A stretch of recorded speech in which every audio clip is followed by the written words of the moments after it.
Good morning everybody. आज हम लोग physics class 11th chapter number 2 scalar and vector के अंतर्गत टॉपिक देखेंगे एडिशन ऑफ टू वेक्टर्स। दो सदिश का योगफल, दो सदिशों को कैसे जोड़ेंगे। वेक्टर ए और वेक्टर बी दे दिया हो तो कहेगा कि दोनों का योगफल ज्ञात कीजिए। जैसे 10 न्यूटन बल आई डायरेक्शन की ओर लगता हो और 5 न्यूटन बल जे डायरेक्शन की ओर लग रहा हो, तो पूछेगा कि बताइए उसका रिजल्टेंट वेक्टर कितना होगा। तो आइए हम लोग सीखते हैं दो वेक्टर को ऐड करने का टेक्निक। कैसे दो वेक्टर को ऐड करते हैं, क्या उसका एडिशन होता है। देखिए सबसे पहले हम लोग वेक्टर ए ले लेते हैं। ये वेक्टर ए ले लिए, कुछ एंगल पे झुका करके उसको हम लोग टिल्ट करके एंगल थीटा मान लीजिए, थीटा पर वेक्टर बी को रख देते हैं। ये वेक्टर बी रहा। अब क्या टारगेट रहता है अपना, इसमें दो वेक्टर को जोड़ने के लिए इसको समकोण त्रिभुज बनाना रहता है। एक्चुअल में समकोण त्रिभुज बनने के बाद हम लोग पाइथागोरस थ्योरम उस पर लगा देते हैं। तो जैसे समकोण त्रिभुज के लिए हम लोग जानते हैं कि दो रेखाओं का एक दूसरे पर लंबवत होना चाहिए, और यहाँ वो केस नहीं है। उस केस में हम लोग नहीं लेते हैं, किसी अदर एंगल पर टिल्ट करते हैं। अब इसके लिए इसको हम लोग कुछ कंस्ट्रक्शन इसमें रचना करते हैं। आगे की ओर बढ़ा दिए सीधा, क्लियर। उसके बाद ऊपर से इस बिंदु से हम लोग लंबवत एक रेखा खींच दिए ऐसे। जब ये लंबवत खींचे तो देखिए इस पर 90 डिग्री यहाँ पे बनना चाहिए, ऐसा रेखा हम लोग लिए। जब ये 90 डिग्री बनेगा तो गौर से देखिएगा तो ये ए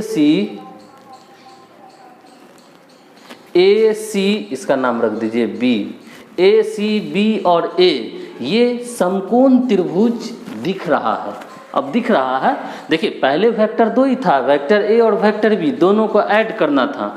तो ऐसा हम लोग अरेंजमेंट कर दिए। इसके बाद इसमें कंस्ट्रक्शन किए, रचना किए, इसको आगे बढ़ाएं और यहाँ से एक सीधी रेखा लंबवत इस पर लाएं ताकि ए बी सी समकोण त्रिभुज बन जाए। अब इस पर हम लोग पाइथागोरस थ्योरम निकालेंगे, सेट कर देंगे।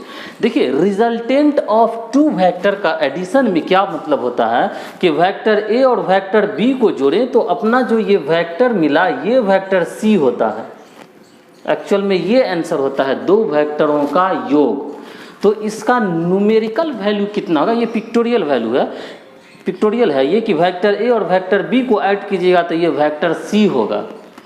लेकिन इसका वैल्यू कितना होगा न्यूमेरिकली अगर बनाना रहे तो इसके लिए हम लोग इसको पाइथागोरस थ्योरम पे बनाएंगे। समकोण राइट एंगल ट्रायंगल इसको बना लिए पहले। अब गौर से देखिएगा तो ए बी पर लंबवत है बी सी, इसीलिए ए सी का स्क्वायर बराबर हो जाएगा ए बी का स्क्वायर प्लस बी सी का स्क्वायर। अब जरा देखिए जब हम लोग ए बी का स्क्वायर लिखेंगे तो उसमें हम लोग को ए ओ तक की लंबाई तो ए मालूम है वेक्टर ए, लेकिन ओ बी जो है ये ओ बी ये मालूम नहीं है। गौर से देखिए नहीं मालूम है। फिर बी सी का स्क्वायर कीजिएगा तो यह भी नहीं मालूम है। तो इसके लिए हम लोग को क्या करना पड़ेगा, पहले यह ज्ञात करना पड़ेगा। ए बी बराबर हो जाएगा ए ओ प्लस ओ बी, और ये तो बी सी ही है। तो देखिए हम लोग वेक्टर कंपोनेंट जो है, कंपोनेंट ऑफ अ वेक्टर तोड़ने का टेक्निक सीखे हैं, वीडियो के डिस्क्रिप्शन में है, आप देख लेंगे वहाँ से। कोई भी वेक्टर किसी एंगल पे हो तो इसको हम लोग एक्स अक्ष के साथ, जिस लाइन के साथ ये कोण बना है उसमें इस वेक्टर को गुना करके कॉस थीटा लिख देते हैं, और जो लंबवत होता है उस साइन थीटा गुना करके लिख देते हैं। जैसे इसका मान अगर लिखना हो तो इसका मान हो जाएगा, वेक्टर बी है ये, उसके साथ थीटा है तो ये हो जाएगा, इसका वैल्यू लिख रहे हैं हम, मान लिख रहे हैं, हो जाएगा बी कॉस थीटा। उसी प्रकार ये इस पर लंबवत है, अगर इसका देखिएगा तो ये हो जाएगा B vector B sine theta. अब हम लोग पाइथागोरस थ्योरम इस पर सेट कर देंगे तो हो जाएगा ए सी स्क्वायर बराबर A B square, A B मतलब यहाँ से यहाँ तक बेस है पूरा, ए बी का स्क्वायर प्लस बी सी का स्क्वायर। अब ए सी स्क्वायर बराबर, अब ए बी दो भाग में है, ए बी का मान डायरेक्ट मालूम नहीं हम लोग को, ए बी यहाँ से यहाँ तक ये तो हम लोग कंस्ट्रक्शन करके ज्ञात किए हैं, ओ तक ही मालूम है, लेकिन ये vector A plus B cos theta हो जाएगा। आफ्टर कंस्ट्रक्शन पता चला हम लोग को, तो ए बी को लिख दिए ए ओ प्लस ओ बी, और बी सी तो बी सी है ही। नाउ ए सी वेक्टर सी है, वेक्टर सी लिखिए, वेक्टर सी का स्क्वायर बराबर ए ओ का मान है, ओ ए है अपना वेक्टर ए, तो ए लिख दिए, और ओ बी की जगह यहाँ पे हम लोग वही कंपोनेंट ऑफ वेक्टर तोड़ के निकाले बी कॉस थीटा, तो ये हो गया बी कॉस थीटा, सबका स्क्वायर है तो स्क्वायर, प्लस बी सी बराबर हम लोग को कंस्ट्रक्शन से निकला था ये बी साइन थीटा, इस वेक्टर का कंपोनेंट तोड़े तो ये हो गया अपना बी साइन थीटा होगा, ये कॉस थीटा नहीं, ये होगा बी साइन थीटा का होल स्क्वायर है तो होल स्क्वायर। राइट नाउ ए प्लस बी का होल स्क्वायर है ये टर्म, देखिए तो ए का स्क्वायर किए, ये तो सी स्क्वायर रहा, प्लस बी का स्क्वायर किए, बी के स्क्वायर का मतलब क्या है बी कॉस थीटा, बी की जगह ये है अपने ए प्लस बी के स्क्वायर पर सेट कीजिएगा तो क्या सन्नी, प्लस यहाँ ये स्क्वायर गुना में है तो दोनों पर जाएगा। अच्छा इसका फॉर्मूला सेट कर देते हैं, A square plus B square cos square theta B वाले का, प्लस 2a की जगह ये और b की जगह b cos theta. Right now next वाला है b, तब b square sine square theta. अब इसमें देखिएगा गौर से, यहाँ तक अगर समझ गए हैं तो कि दो जगह, एक तो इस वाले टर्म में बी स्क्वायर है और एक इस वाले टर्म में बी स्क्वायर है, तो बी स्क्वायर कॉमन ले लिए हम लोग यहाँ, क्या लाल बाबू, तो यहाँ से बचा कॉस स्क्वायर थीटा लिख दिए, प्लस यहाँ से बचा साइन स्क्वायर, तो ये रहा साइन स्क्वायर थीटा, और ये 2ab कॉस थीटा वैसा का वैसा ही होगा।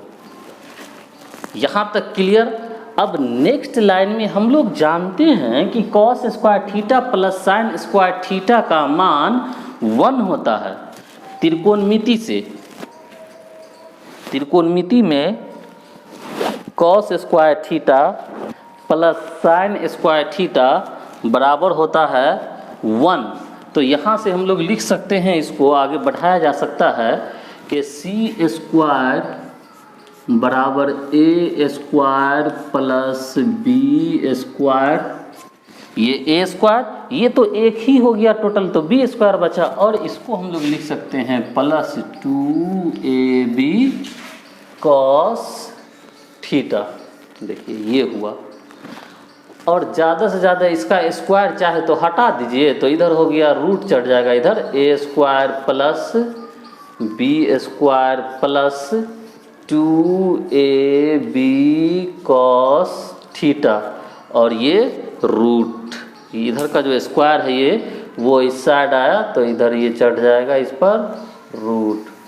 तो यही अपना आंसर हो गया कि अगर दो वेक्टर को जोड़े तो जो उसका रिजल्टेंट है वो होगा A square plus B square plus 2ab cos theta. Question इसी में अगर दे दे कि माना कि इधर की ओर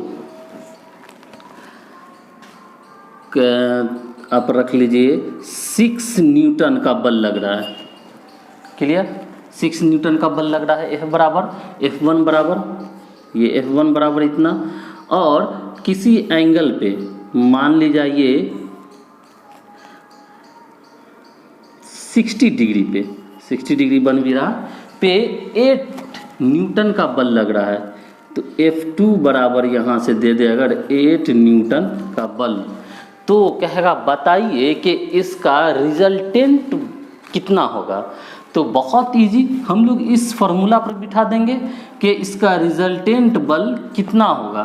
तो उसके लिए A की जगह 6 न्यूटन और B की जगह 8 न्यूटन और थीटा की जगह हम लोग पुट कर देंगे 60 डिग्री। तो इसका आप देखिए क्या हो जाएगा रिजल्टेंट। कहीं कहीं इसको ना आर से भी लिखता है तो घबराइएगा नहीं, आर बराबर लिखेगा root under A square plus B square plus R for resultant. तो रूट अंडर ए मतलब 6 न्यूटन, 6 का स्क्वायर डायरेक्ट बैठा रहे हम इस फॉर्मूला पर, बी की जगह 8 तो 8 का स्क्वायर प्लस 2a, ए की जगह हो गया इंटू 2, ए की जगह 6 न्यूटन और बी की जगह 8 Newton into cos 60 degree, theta की जगह, इस थीटा की जगह। तो बराबर ये हो गया रूट अंडर 36 प्लस 64 प्लस